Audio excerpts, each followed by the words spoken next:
చిన్న పిల్లలు ఉన్నారా? మీ పిల్లల్ని ఒంటరిగా ఎక్కడికైనా పంపిస్తున్నారా? అంతెందుకు ఫ్రెండ్స్ ఇల్లు కాస్త దూరమే వెళ్తే ఎంజాయ్ చేస్తారు, రిఫ్రెష్ అవుతారు అని అనుకుంటున్నారా? అయితే ఈ రీల్ ఎండ్ అయ్యే వరకు చూడండి. ఎందుకంటే పిల్లలను ఎత్తుకుపోయే దొంగల ముఠాలు హైదరాబాద్లో చాలా తిరుగుతున్నాయి. రీసెంట్‌గా చందానగర్ పోలీసులు వాళ్ళని పట్టుకున్నారు. తీరా ఆరా తీస్తే భయంకరమైన విషయాలు వెలుగులోకొచ్చాయి. అవేంటంటే పిల్లలు లేని వాళ్ళకి, సంతానం లేని వాళ్ళకి ఈ పిల్లల్ని తీసుకుపోయి అమ్ముతున్నారట. అంతేకాదు కొంతమంది పిల్లలపై అఘాయిత్యానికి పాల్పడుతున్నారు. అమ్మాయిలనైతే తీసుకొని గ్రామాలు గాదు, ఏకంగా రాష్ట్రాలే దాటిస్తున్నారు. మీ పిల్లలు కాసంత సేపు ఫ్రెండ్స్ ఇంటికెళ్తారు, ఆడుకుంటారు, వాళ్ళు రిలాక్స్ అవుతారు, వాళ్ళు ఎంజాయ్ చేస్తారు.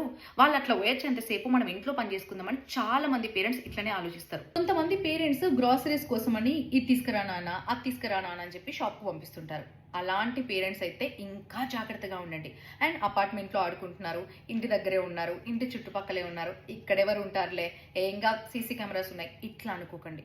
ఎందుకంటే ఈ ముఠా చాలా చాకచక్యంగా పిల్లల్ని ఎత్తుకుపోతున్నాడంట. తీరా జరగరాంది ఏదైనా జరిగిన తర్వాత బాధపడడం కంటే ముందే జాగ్రత్తగా ఉండడం మంచిది కదా. వీలైనంత మందికి ఈ రీల్ని షేర్ చేయడం మర్చిపోవద్దు.